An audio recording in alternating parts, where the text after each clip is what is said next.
All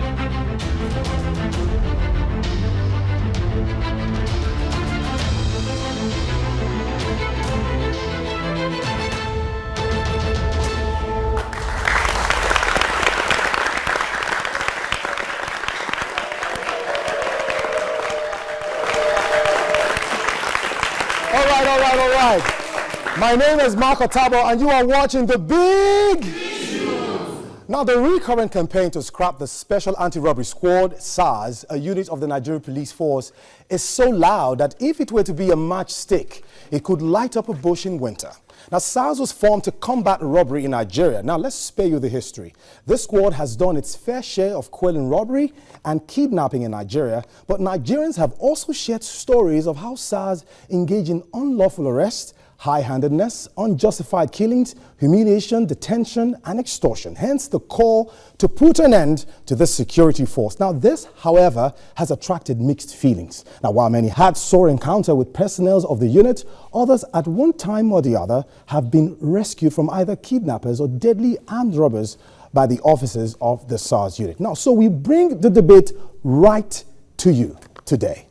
End SARS or not? And of course, to do justice to this debate, I have Segun Awosonya, a realtor and a human rights activist. Of course, he's the convener of End SARS, Executive Director, Social Intervention Advocacy Foundation. Ladies and gentlemen, come and put your hands together for him. Come on now.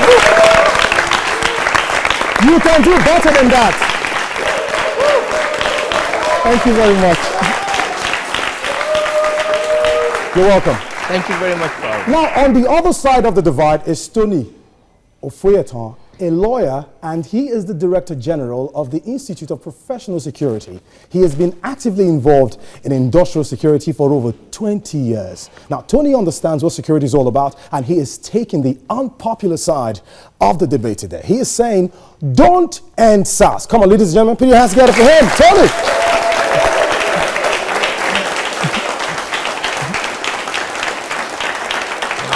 Thank you very much. It's good to have you. Thank you. You can do better than that again. Come on. Thank you very much.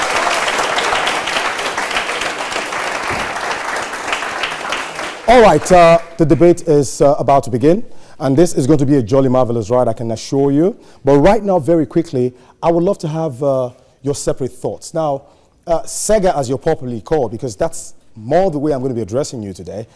What is make your case in just a few minutes, quickly.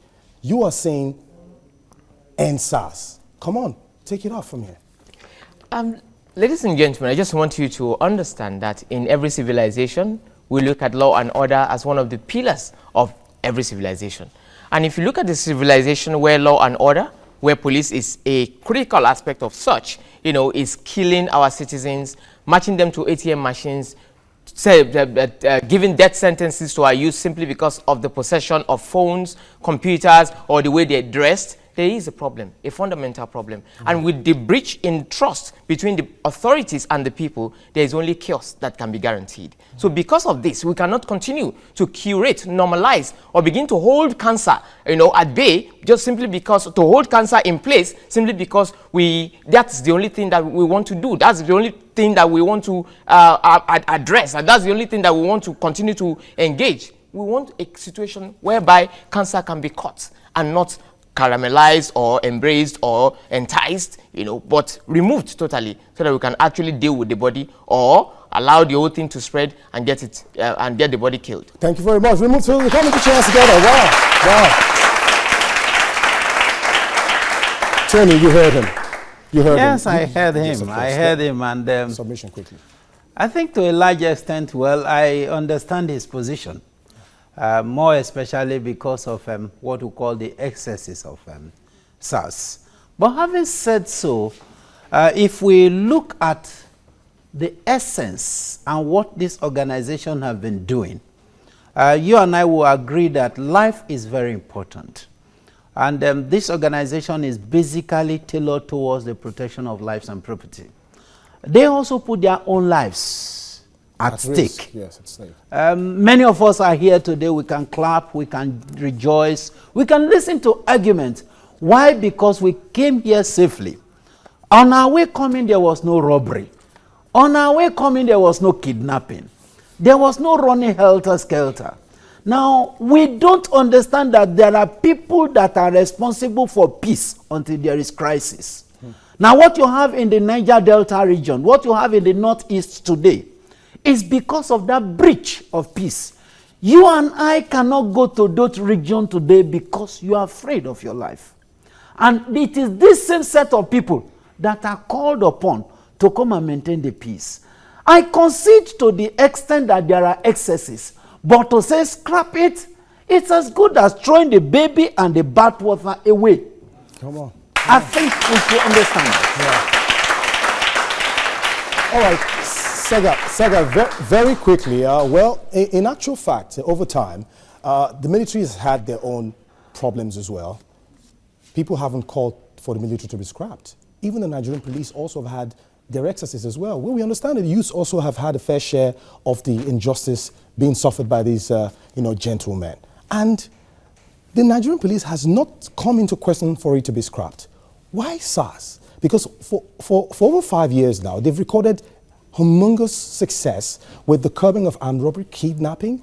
We understand that the highways these days have become quite a bit safe now because of their presence. And you are saying, and why are we calling for SARS to end when we are not even clamoring for the big organizations to scrap out of the picture?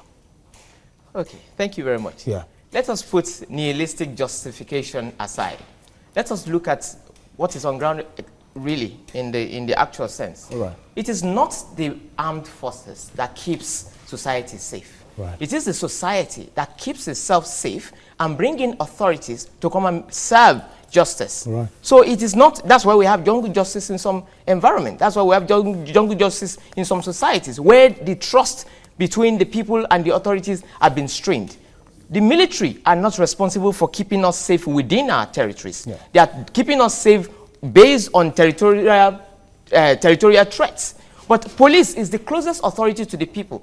And to police a 21st century community, you need to know the community. You need to engage the community. You need to understand the community. You need to grow with the community. But the way it is, the people who are saddled with the responsibility of maintaining law and order are acting beyond the law. They have become the jury, the judge, and the executioner in their own case. How many cases exactly? How many armed robbery have we seen SARS or other tactical squad? When we say SARS, I really want us to put our minds not only on the SARS, Special Anti-Robbery Squad. We're looking at a plethora, a miscellany of special forces, like Special Anti-Kidnapping Squad, Special Anti-Cultism Squad, Special STS, we have SOS, we have ZIS. There are so many of them. And every IG that comes in creates their own. It's just like the same problem we have in every other sector, where a minister comes in and sets up something and forget whatever that is on ground and builds his own 5-star,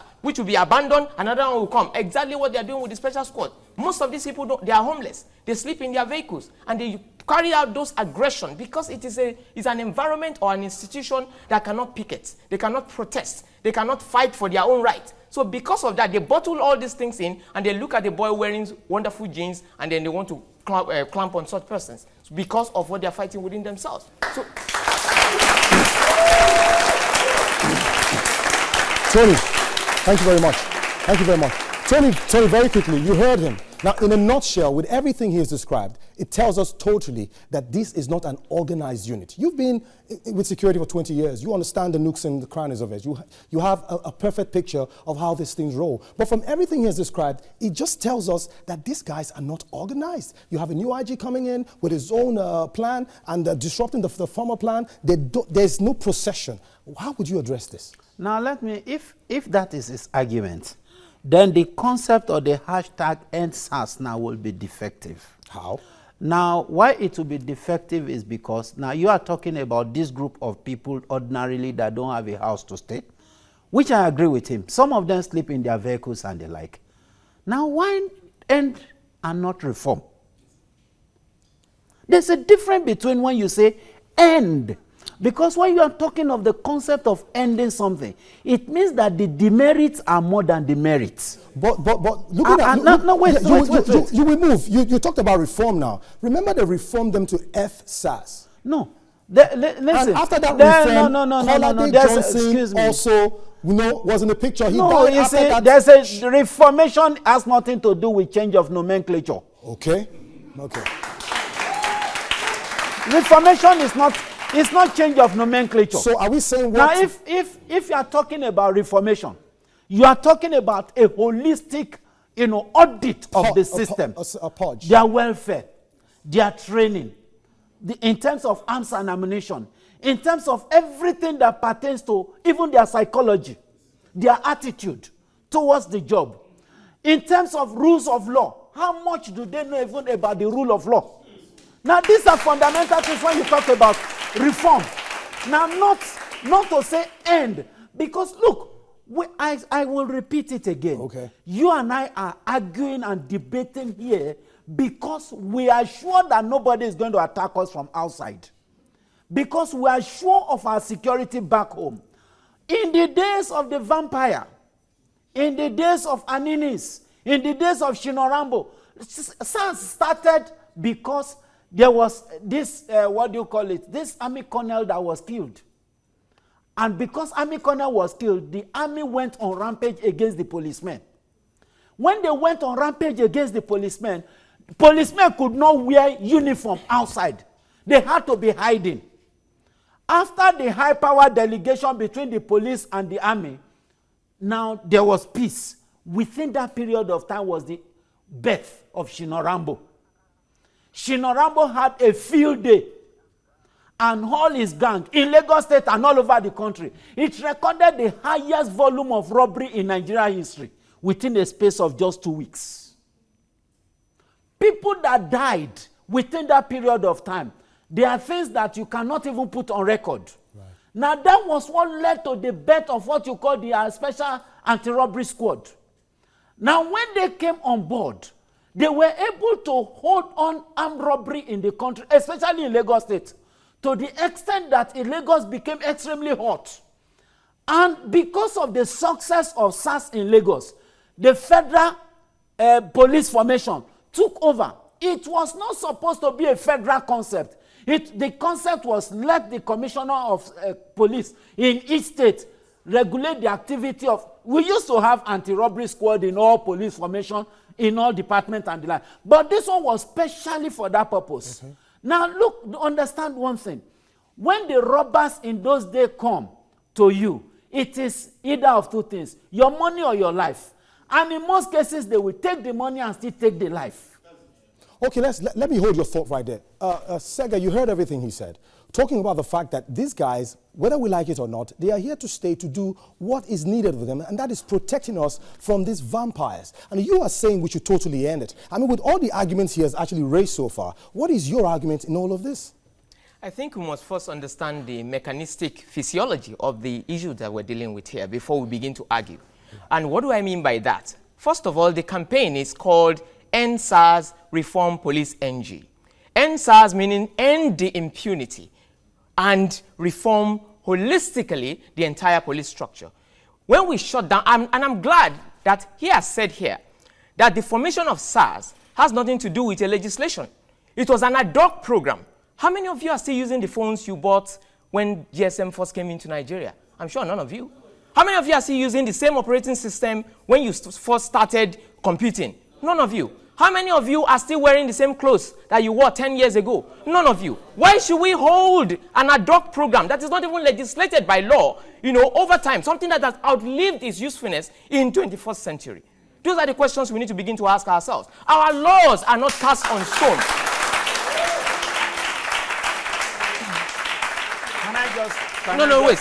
Wait. Now, you must understand and appreciate the alchemy of our discourse here. People will begin to understand basically the reason behind a lot of things that are being done, because understanding is key. You cannot argue when you don't have understanding. There must be a basis. And the basis of what we're saying is this. We don't need a tactical squad to run a perfect policing in the 21st century. What do we need then? What we need is a police that understands community enough to earn trust. When you earn trust, people will share information with you. We are doing a lot of investigation. We are clearing a lot of cases. Yeah. Policing. I know you go on. Just one line. Okay. Policing is not about how heavy your guns are. It's about intelligence. All right, intelligence. I'll hold you there now. Yeah. Thank you very much. Thank you very much. Now, yes. Yeah, he dropped it. I understand intelligence. his academic point of view. All right. But the truth is that security is not an academic profession. Are you disputing the intelligence that he mentioned? No, listen. The man that is coming to you may not even go to the type of school you went to. But he has something that you will obey irrespective of his age. And what is that? You know it. Tell us. Now listen. When you talk about SARS vis-a-vis police reform or reformation, there are different categories of training. There are different departments in security. If you go to the army, you have those that are in intelligence. You have esponages. The same thing. You have those in operation. Field tactical operation. You have those that are in policy formation. You have those that are at a strategic level. Now, all of them are able to gain their specialization based on their training and their passion. SARS that you are talking about today, people that are in SARS, I understand why we are passionate about remove. The type of training they went to is because of the nature of the job that they are given. The young man that they are going to face is under the influence of alcohol, under the influence of metaphysical powers, under the influence, of whatever, drugs. And you have given this man gun. The man is going to face who has gun. And whether you believe it or not, you like it or not, that man that is coming is ready to kill, to steal, and to destroy. You need somebody with equal mentality. You need somebody with equal mindset. It takes the devil to be able to suppress the devil. Okay. I think I need to go to... You want to react to that? Yeah. Okay. You want to react to that quickly? Yeah. Yes, react. When we put a man of war on a peaceful street, we make war. You cannot tell me that every time or every minute of the day, SARS carrying guns, trained, just as you have said, in a militant form, under a democracy, should be carrying guns because there is nothing for him to fight. He creates war for himself and starts seeing every single citizen as an enemy. Before you go on, wait, let me finish. It's a very important point. Hold on. It's very important. Okay, now, if you look at Texas, Texas today is in a democratic country. Statistically, every day, you have an average of 5 men killed. Democratic. But today, every blessed day, police, civilians killed on daily basis. The issue is this. It's not whether they bear arms or they don't bear arms. I've told you, I said, I concede to the fact that they need to be retrained, reorientated, restructured. But to say, remove them. What is the statistics of those people? Let's look at it. What is the statistics of those people that have been brutalized and killed? I will give you this. Hold it. I will hold it. If you want, I will. Hold it right now. You said something. They need to be reorientated. They need to be revamped. Whatever word you're using is all part of the show. Ladies and gentlemen, this is Getting Hotter. We'll go for this break and we will be right back. But of course, you are still watching The Big...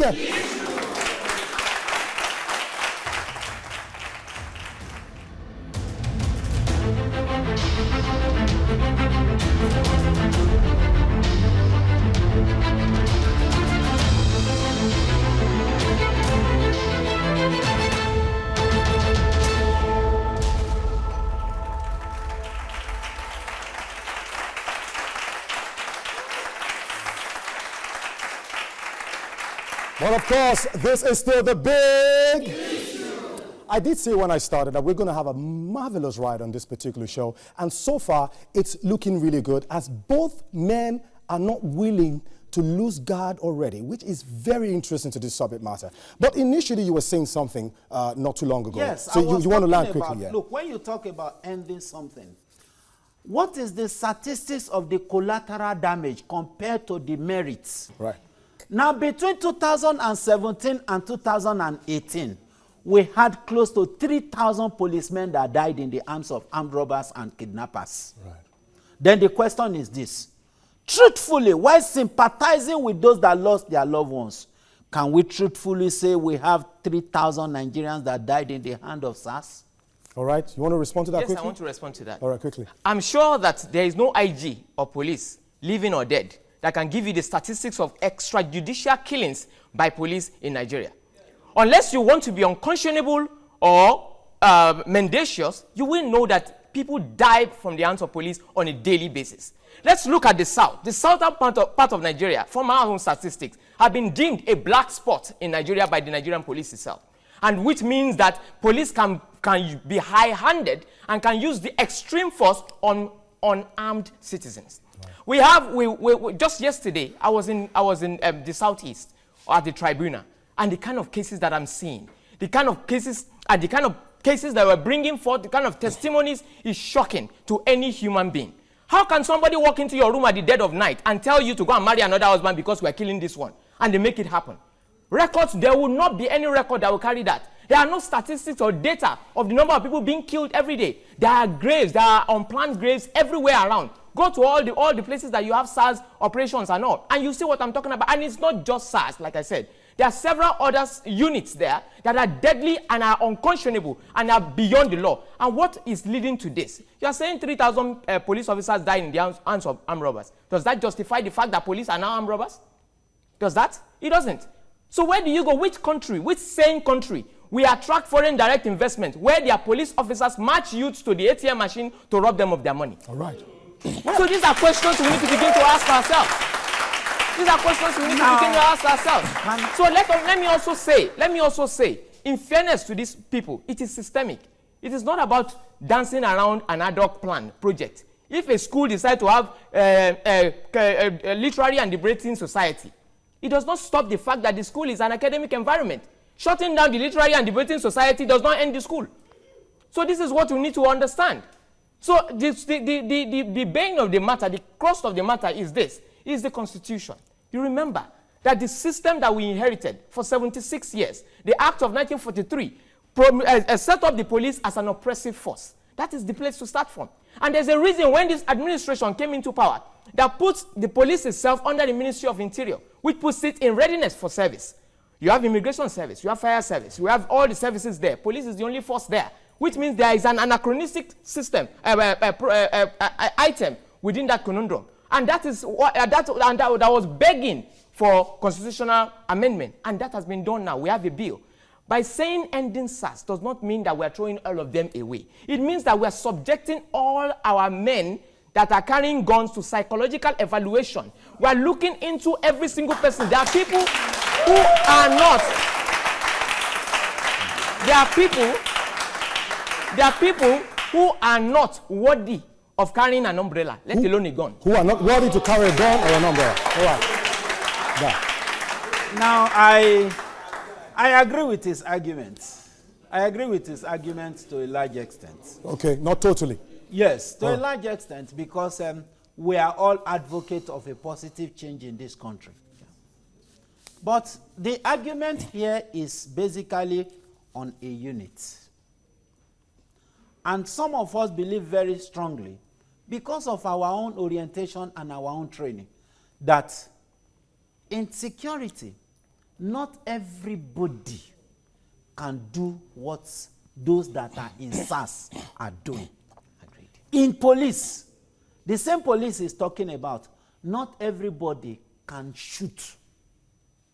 But that's why they go for training. No. That's why they go for training. So what is the essence of the training then? One thing you must understand is that just like you have female in the force, there is a level to which a female can go when it comes to physical combat because of who they are. That is the way God has created them. You could have some little exceptions, few exceptions. I hope you understand that. Yeah, but majoritarily, what they are, in most cases, you'd see them go into espionage, spies. Yeah. a woman can do a very good information gathering. The type of information you as a man cannot get, a woman will get it easily.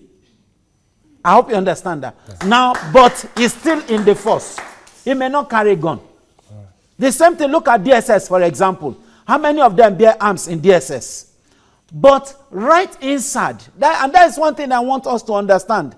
Because when you say end SARS, if all of them go through the same training, under the same atmosphere, under the same condition, at the end of the day, when it comes to bringing out those that can really do the job, it is those that can do the job you now call SARS. All right. Even if they are not the same set of people you are talking about now.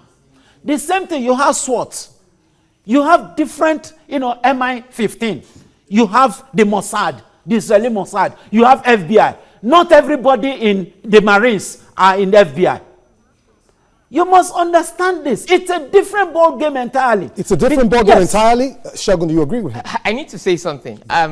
Maybe because I have a baby look or youthful look. I fired my first rifle at 18. You fired the first rifle at 18. Oh, goodness. At 18. I was a member of the cadet force.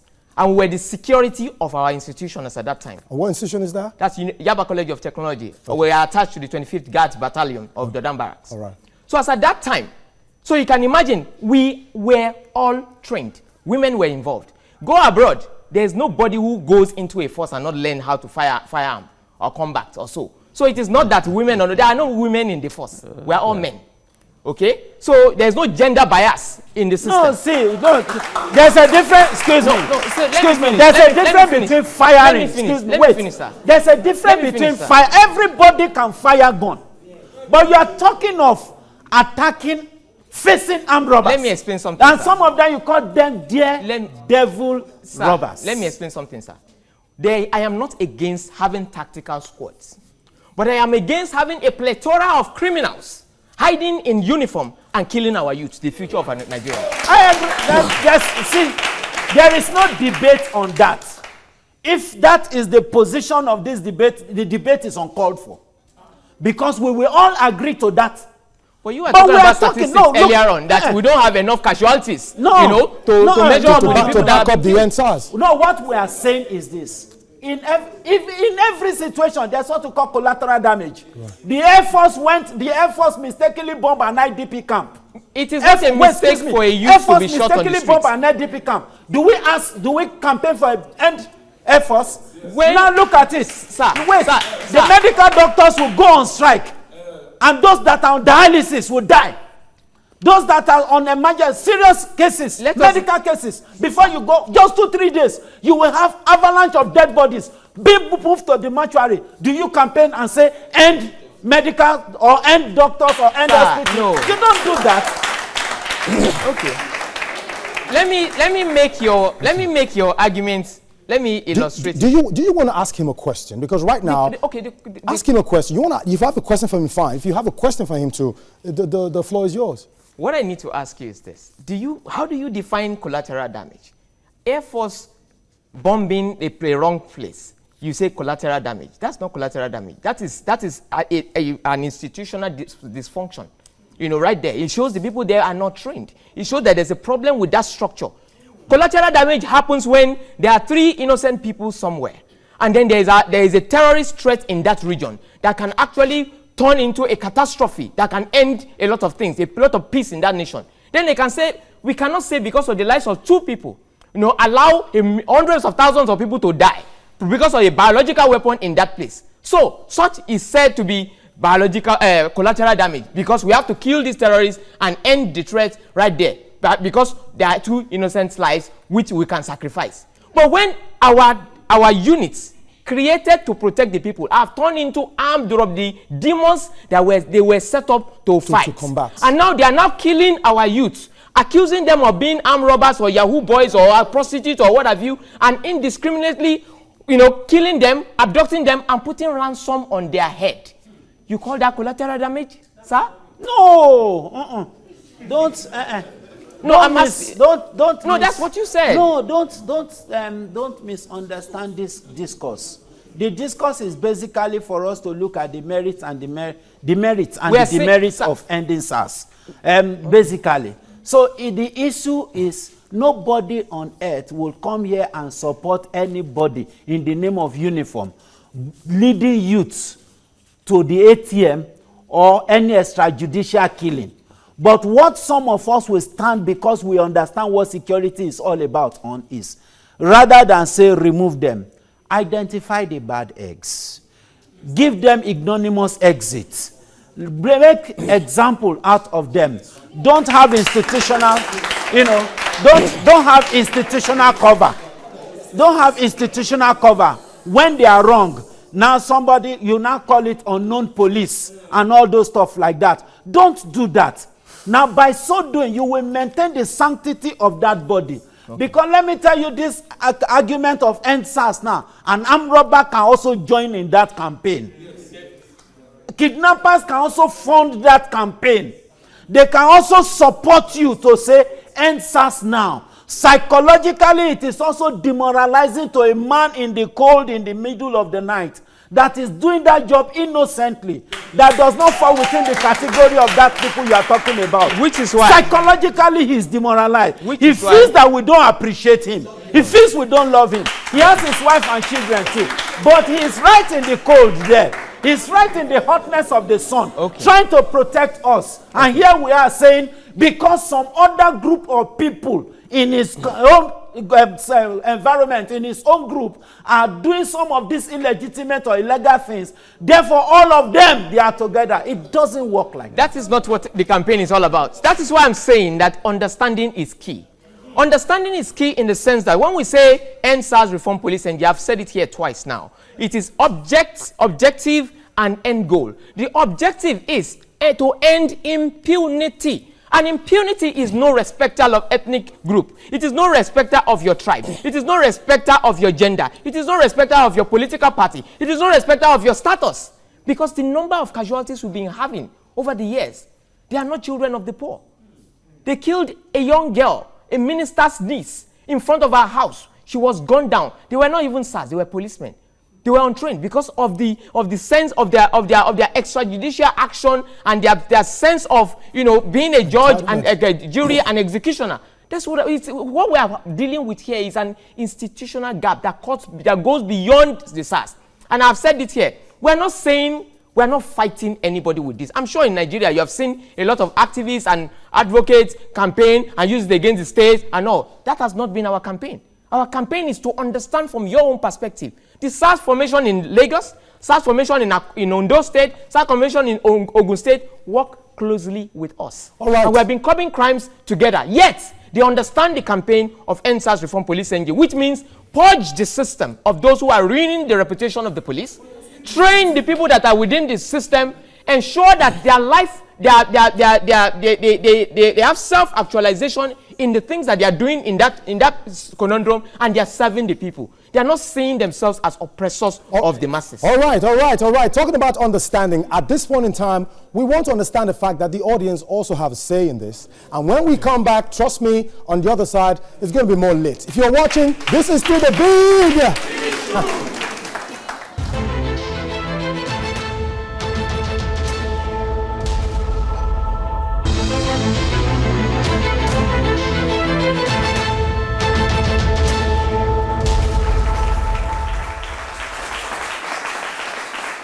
Now, welcome back, of course. If you're just joining us, this is still The Big.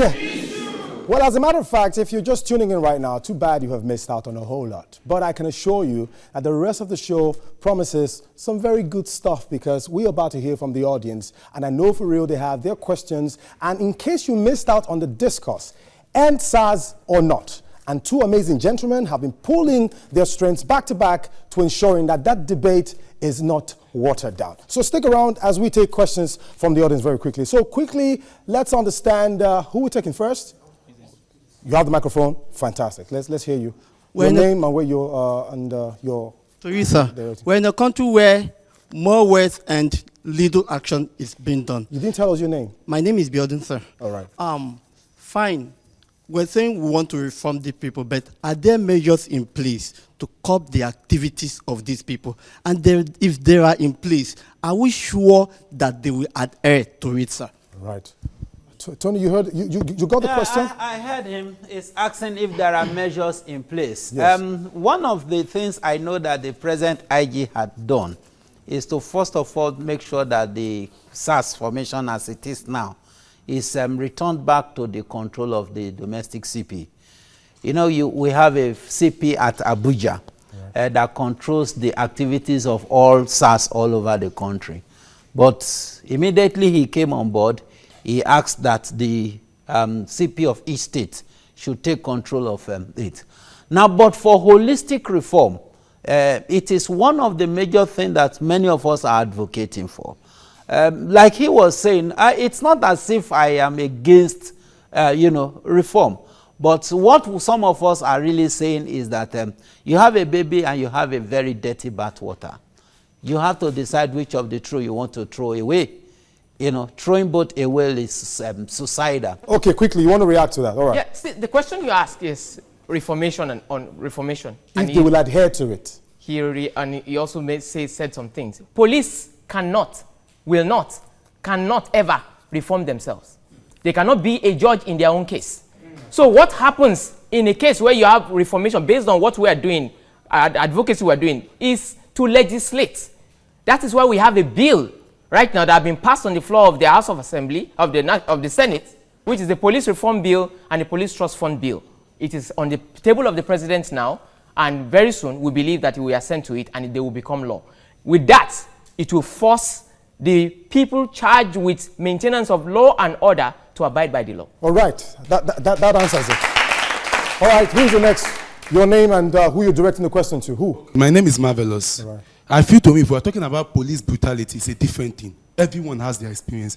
But if you're saying end SARS, I won't agree with it. How? Like what he said, you're throwing the baby away with the bathwater. What's the question now? My question to him is that if you're saying we should end SARS, don't you feel like we should start from identifying them, like the policeman who, this is the man, this is his name, that maltreated me, this is, no, I'm not generalizing SARS, because we have a lot of bad eggs, but there are good people in the police force too. We should start by identifying them by their name, and we should also be asking for their welfare. These people don't have good welfare. I've sat down with them one-on-one. They don't have good welfare. They don't pay them their allowance, transfer allowance. They transfer them like from Lagos to Ogun State. They will have nowhere to stay. They sleep in their cars. So why don't you feel like we should move a humanitarian movement first to have good welfare for them? Then we can now move back to the brutality case and stop that. Sergey, you got the question right. I got the question, but it's also, these are vestiges of, or signs that there is no understanding of their advocacy. All right. If there is proper understanding, you will know that NSAS, Reform Police NG, simply means shut down the impunity. You can't shut down something you don't understand. We know that out of every 10 encounters you have, 9 of those encounters are terrible.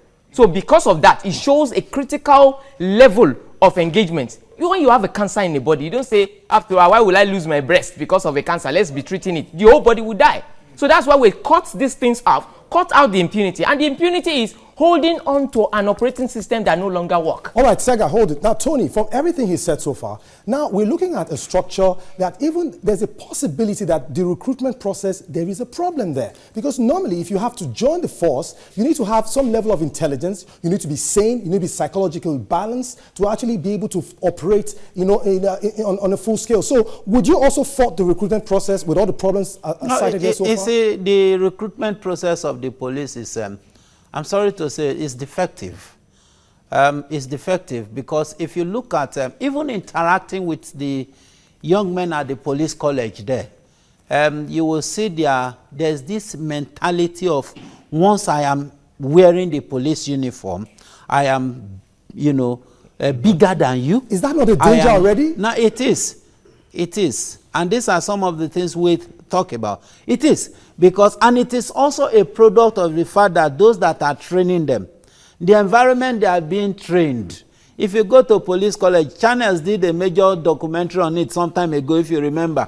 And it was an eyesore. The toilet was like the toilet, it's even worse than the toilet of student dormitory. Not to talk of where they hold lectures and the like. You can go, the proximity to your studio here is very near. It's something you can see on your own. But why? The police is underfunded. The whole police budget in Nigeria is not up to, a state budget in a state departmental budget in any of the Western world. So what are they going to use that type of money? At the end of the day, the money will not move from the IG down to, you get to the police station, you have to buy your paper to write your own statement. Fantastic. Fantastic. Now with everything you have mentioned so far, you 20 years in the business. Now look at the people our lives are being in their hands. I mean, don't you think there is a problem? Shouldn't I be scared? There is a big problem, my brother. No, there's a big problem. Are you there with me? But the problem will not warrant you to be scared.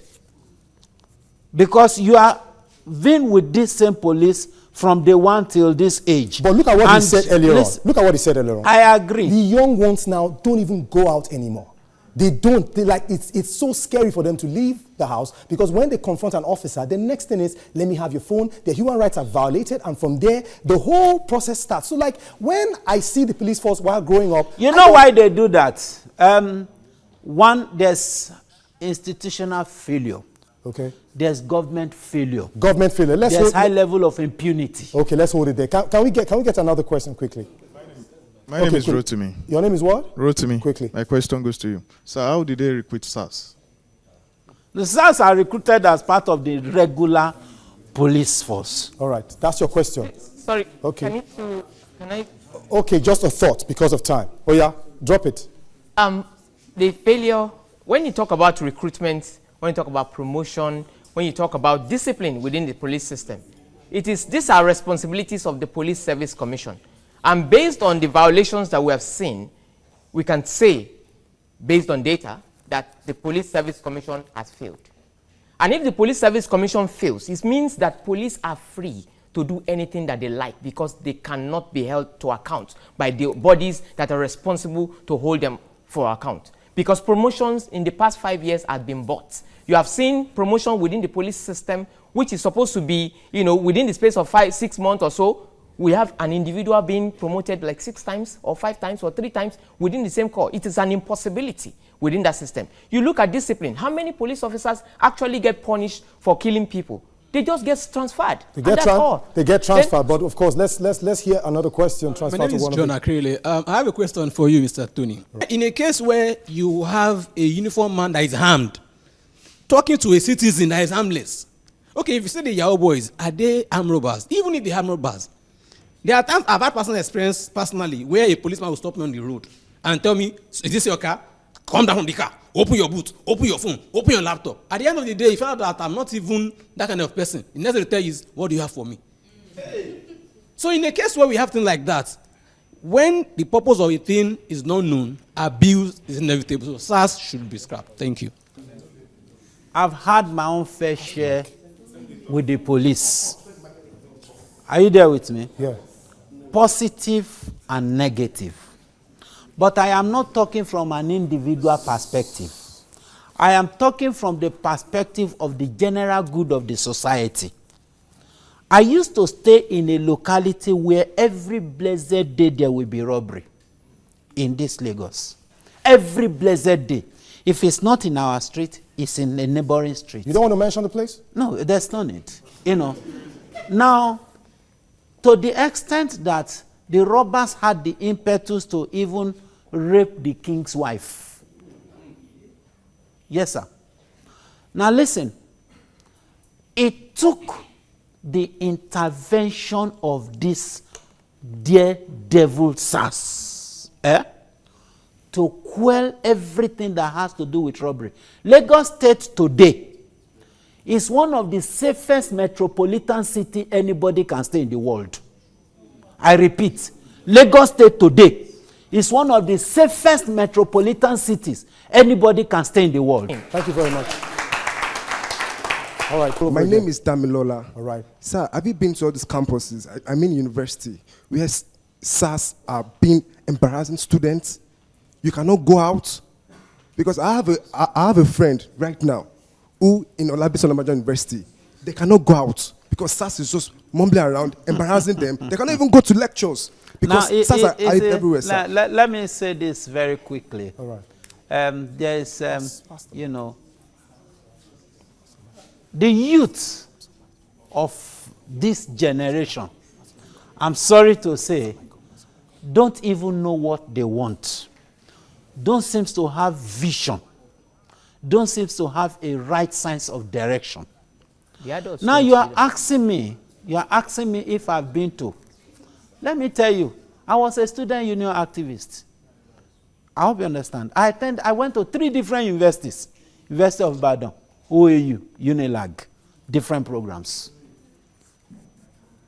As far as students now are concerned, they don't have the required bravado and the required intellectual capacity.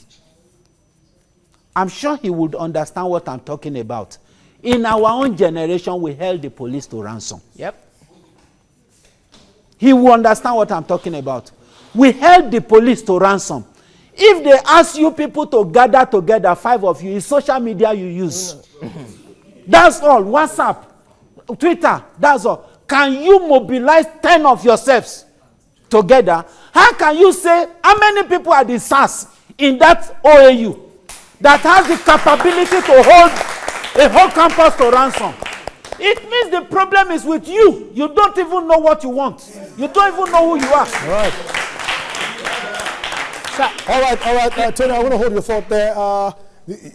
You want to drop just something. Slightly, please. Just for clarity, when citizens say SARS, it's not special anti-robbery squad. They are probably talking about special anti-cultism squad. Those are the people that are harassing students all over the place. And also, he is also right.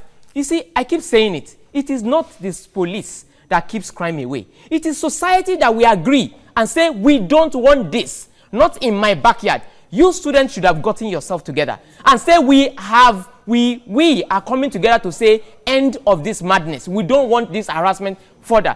When we were in school, a police officer mistakenly wore his uniform into our compound. The whole lecture halls around that place emptied, ran after that police officer.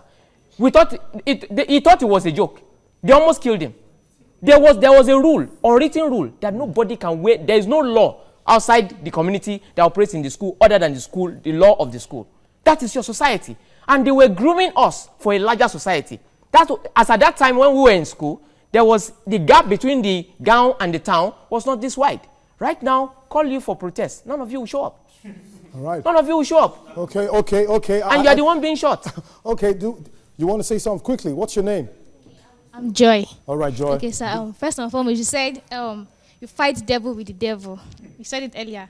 Well, I also want to say something. I'm like, okay, this SARS, we agree that they are anti-robbery squad, yes. But it feels as though right now, they've actually pushed their main purpose to one side. And now they're even facing, like, okay, now the youth are not even the devil again. The devil are the armed robbers and the other parts. But now the youth are even scared of going outside. In my area, you can't say SARS are in this bus stop and you see anybody around. It's like that's come to a nuisance whereby, as in, we are not feeling helpless because they're meant to be, okay, guarding us. As he said, in other countries, it's a squad. It's meant to be like a very special something. Squad, so yes. it's not meant to be everywhere. And that was the way it was from the beginning. Yes, but right now, it's even as if the robbers are like, even on the order, okay, they are facing Yahoo boys, they are facing the ritualists. So we are actually free to do what we want because it's like as if it's diverse. All right, Tony, you got a point. Yes, I think what he is trying to say is that the activities of the so-called SARS is even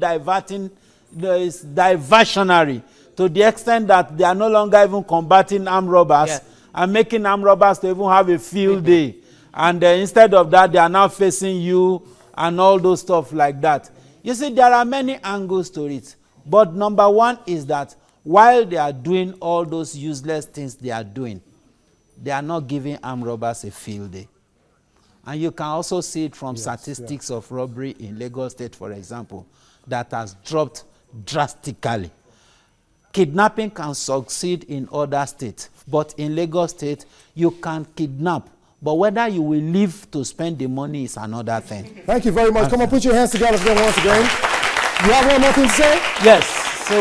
So basically, what I would just say is this.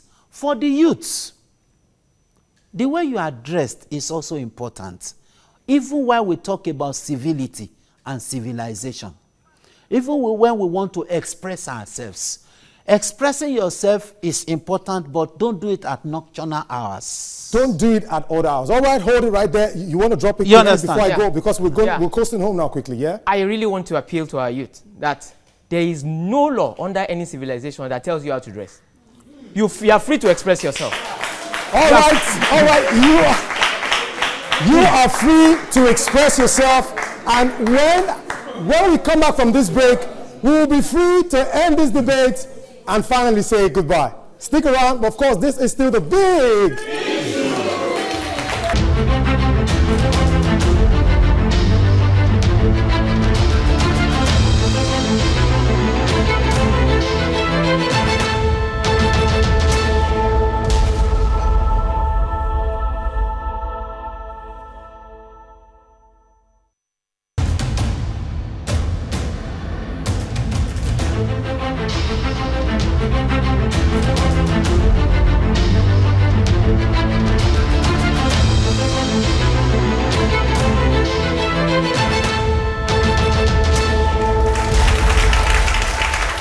Of course, ladies and gentlemen, this is still the big issue. Like I would always say, if the issue is not big enough, it has no business here. But before we finally round this off, let's quickly get some very final thoughts from our fantastic gentlemen. Sega, very quickly, your final thoughts with everything that's been, that's transpired here so far. We are working earnestly to ensure that the freedom of our youth is guaranteed, to ensure that a premium is put on the lives of every citizen in Nigeria. And if it's going to take purging emasculated armed sociopaths from our street, so be it.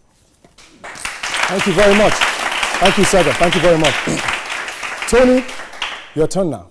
I think very well that maintaining a peaceful society would also demand us encouraging those that are saddled with the responsibility, with a lot of caution on their own side. Like I have said, we are looking at reforming rather than scrapping the organization. And I will also want to say very quickly that, please, in as much as I agree that you have a right to express yourself in dressing, I said don't do it during nocturnal hours. And I still stand by it. Because it will take, one, the man that sees you dress in awkwardly at nocturnal hour is bound to stop you and ask questions. Thank you very much. I think that's more like. Thank you very much. Now, as a matter of fact, let's just hope and pray that the right measures are put in place so that the Nigerian police force can return to its glory days. Of course, remember, we are on air, online, and on your mobile. But before I drop those handles, I want the two gentlemen to at least shake hands. Come on, this is the tradition. Thank you very much. Thank you. Come on, guys, you can do better than that.